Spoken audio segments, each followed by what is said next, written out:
एक राजा को दूसरे राजा के साथ वो व्यवहार नहीं करना चाहिए जो वो स्वयं के लिए नहीं चाहता।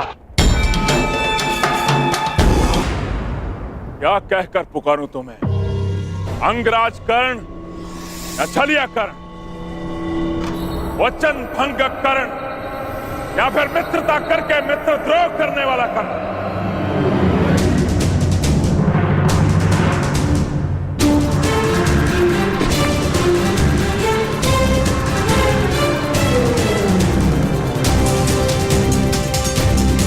न्याय का योद्धा परशुराम शिष्य राधे कर्ण पुकार सकते हो, जिसे यह बलि रोकनी पड़ी क्योंकि यह आवश्यक था।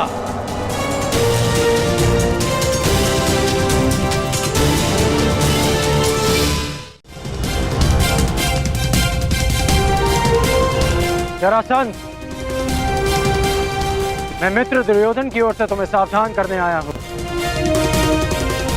शीघ्र ही तुम पर आक्रमण होने वाला है, इसलिए अपनी सुरक्षा का प्रबंध करो और हस्तिनापुर से संधि भी। और इस मित्रता का मोल क्या होगा?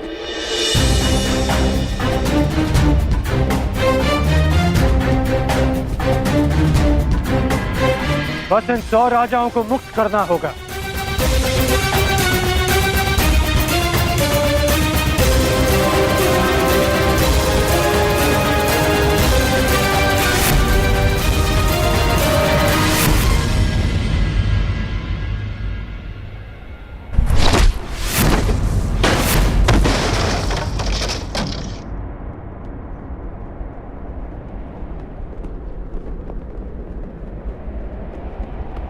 जरासंध तुम जैसे छल करने वालों से संधि नहीं करता, उनका अंग विच्छेद करता है।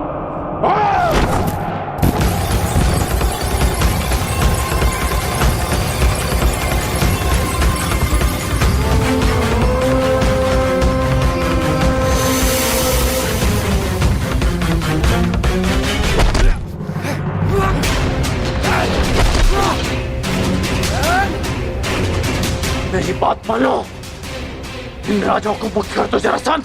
और राजा की नहीं, एक तो एक राजाओं की बलि चढ़ेगी कर्ण।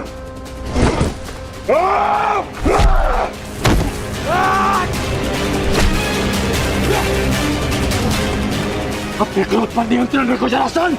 तुम्हें देखते ही क्रोध ने मुझ पर नियंत्रण कर लिया कर्ण।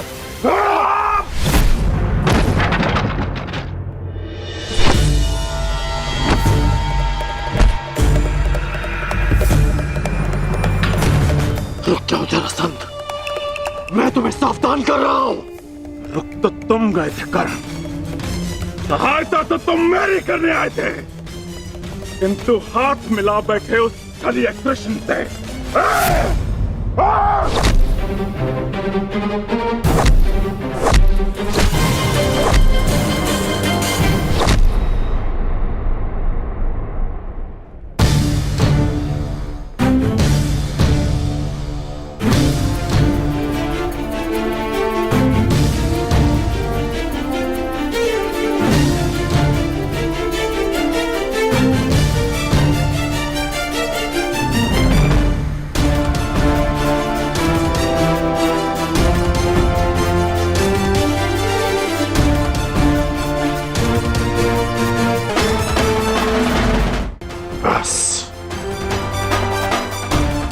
यहाँ युद्ध करने नहीं आया।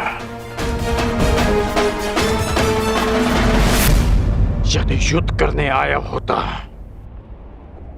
तो तुम और ये युद्ध कब के समाप्त हो गए होते। इस भांति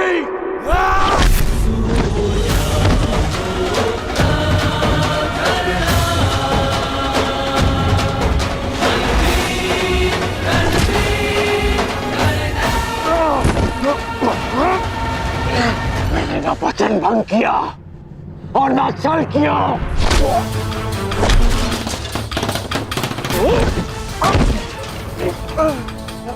मैं युद्ध में तुम्हारी सहायता के लिए पहुंचा था, परंतु रुका रहा क्योंकि वासुदेव शांति का प्रयास कर रहे थे।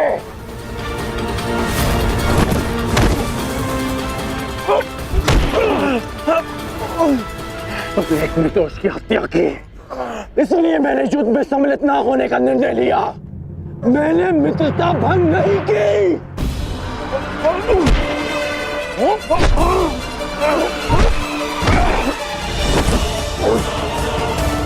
तेरे शत्रु के साथ खड़े रहने वाला मेरा मित्र नहीं।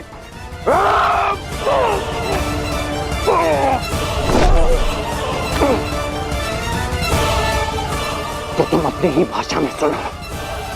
यदि शत्रु का शत्रु मित्र होता है तो हस्तिनापुर से संधि करो और इन राजाओं को मुक्त करो।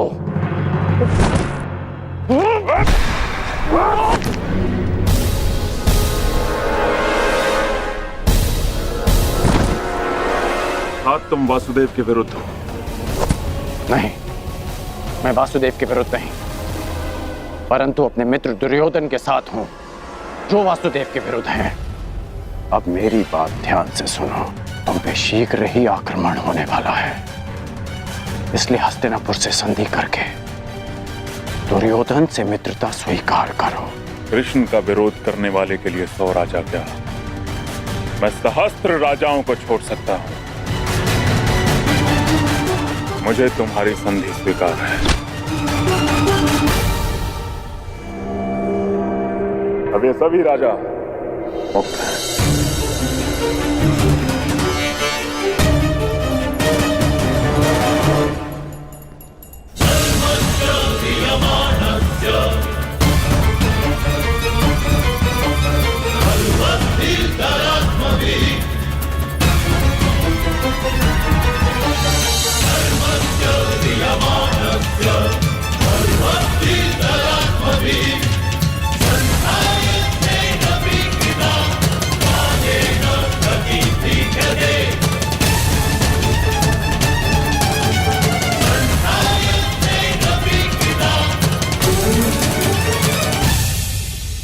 हम लोग नगर द्वार पे क्यों खड़े? भीतर क्यों नहीं जा रहे वासुदेव? शांत विकोधर।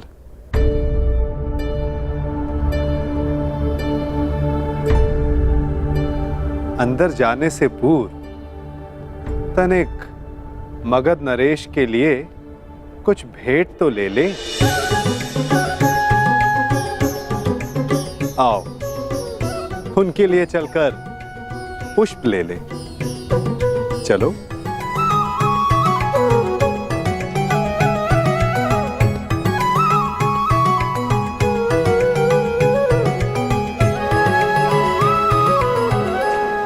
आप सब अपने राज्य जाने के लिए मुक्त हैं। आइए।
तुम्हें वासुदेव कृष्ण ने भेजा है ना?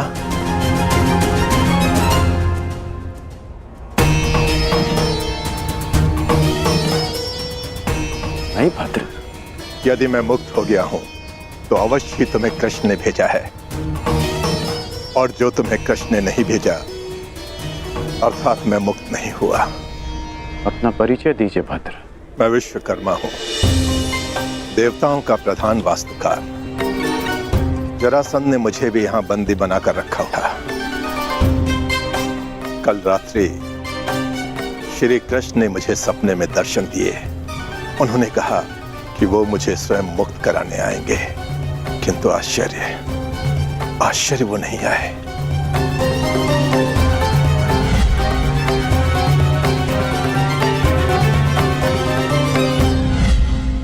वो आ चुके हैं।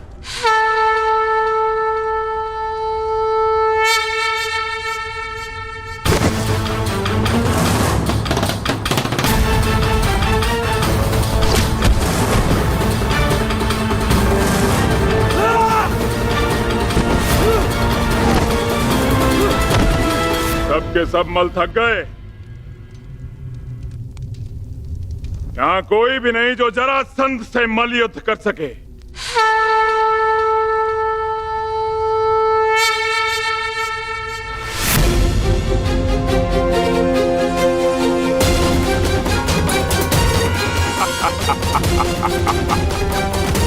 लो, अब ये ब्राह्मण मुझसे मल युद्ध करने आए हैं।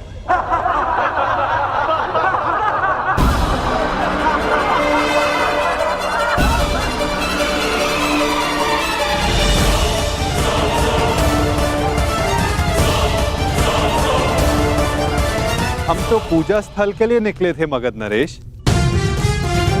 परंतु भूलवश हम यहाँ आ गए। अच्छा हुआ भूलवश इस घेरे में नहीं चले आए, अन्यथा मुझसे मल्ल युद्ध करना होता।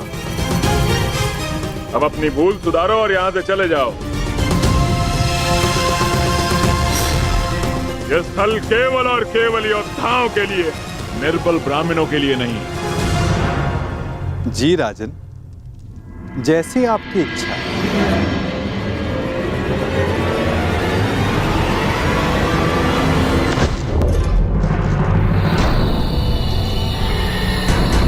ये युद्धकांक्षी है।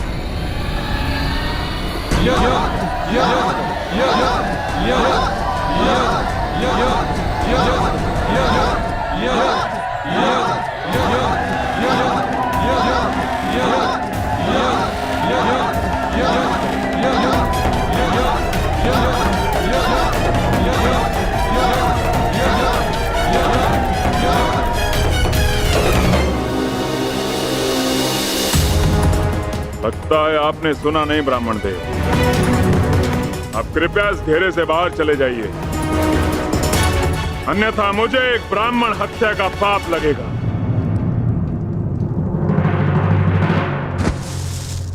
कुछ क्षण पहले आपने सभी को चुनौती दी थी मगध नरेश, तो समझो वो चुनौती मैंने स्वीकार कर ली।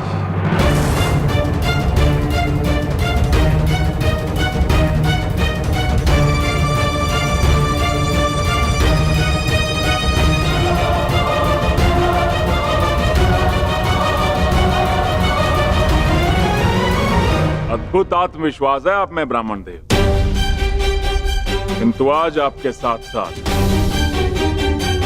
आपका यह आत्मविश्वास भी टूट जाएगा।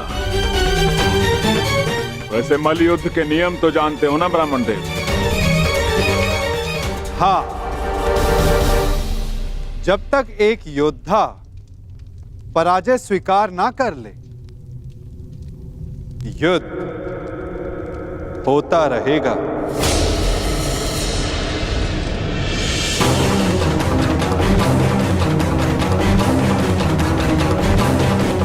स्वीकार है मगध नरेश?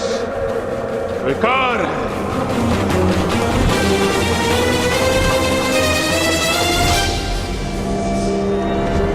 नहीं जरासंध!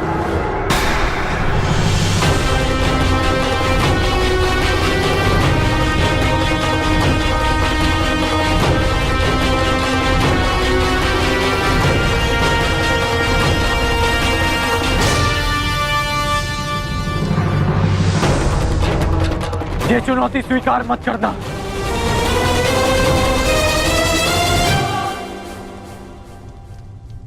क्योंकि ये ब्राह्मण नहीं है।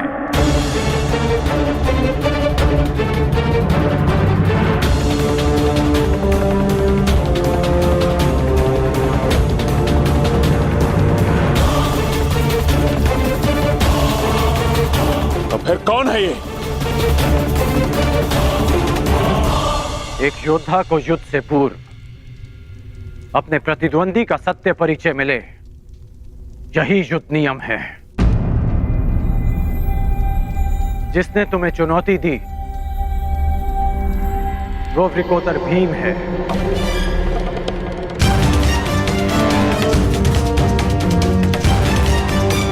ये धनुर्धारी अर्जुन है।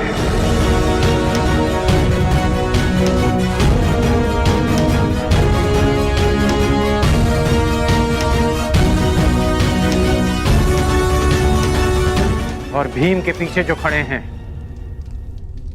वो वासुदेव कृष्ण है।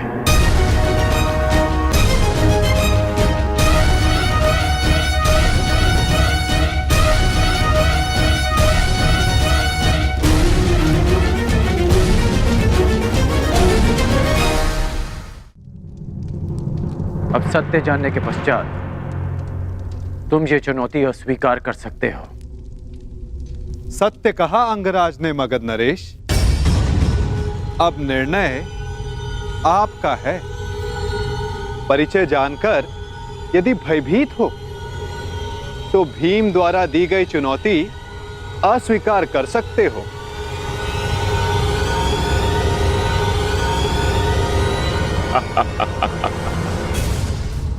मैं तुम्हारी भांति रणछोड़ नहीं हूं वासुदेव।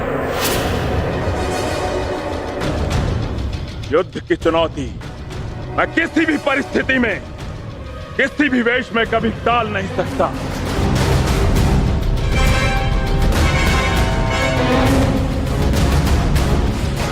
मैं इस चुनौती का अंत करूंगा और सबसे पहले मैं इस विकोदर का उदर फाड़ूंगा और उसके पश्चात मैं तुम्हारा नाश करूंगा। बस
क्या यह युद्ध समाप्त होगा?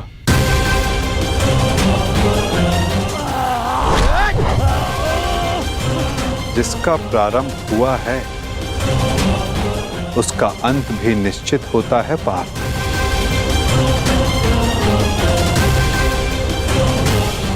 तुम्हारी प्रतीक्षा शीघ्र पूर्ण होगी।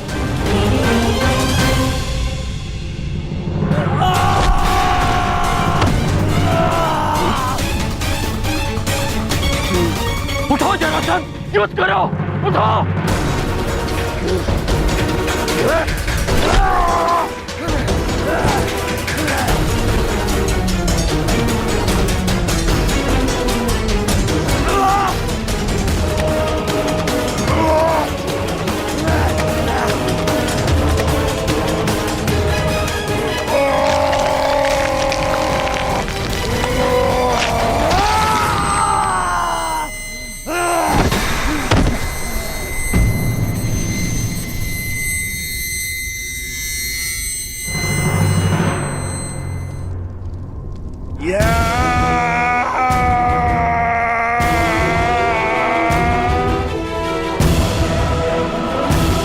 जरासंध अंत हुआ।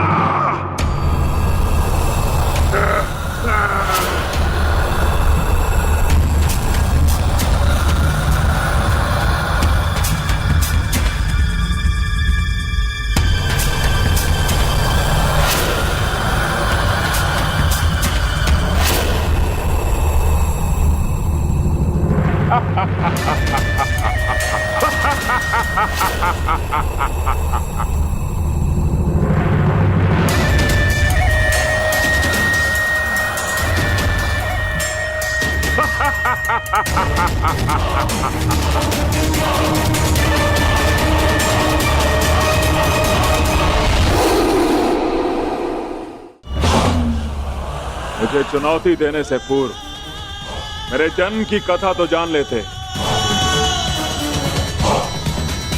माता के गर्भ से 2 पिंडों में जन्मा मैं, मृत, और मेरे शरीर को वन में फेंक दिया गया। वहां जरा नामक राक्षसनी ने उन पिंडों की संधि करके जोड़ा और मेरा नामकरण हुआ जरासंध।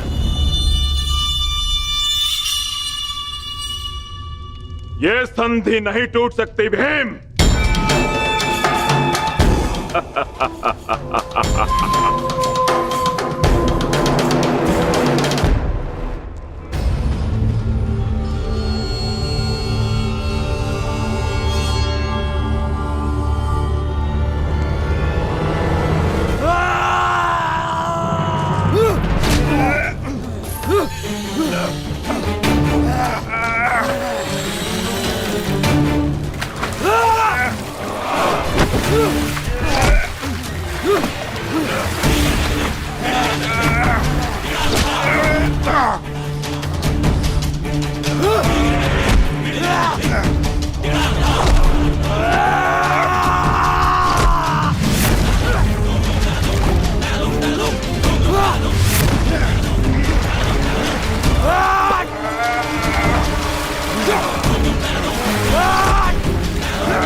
ये अन्याय है, ये छल है।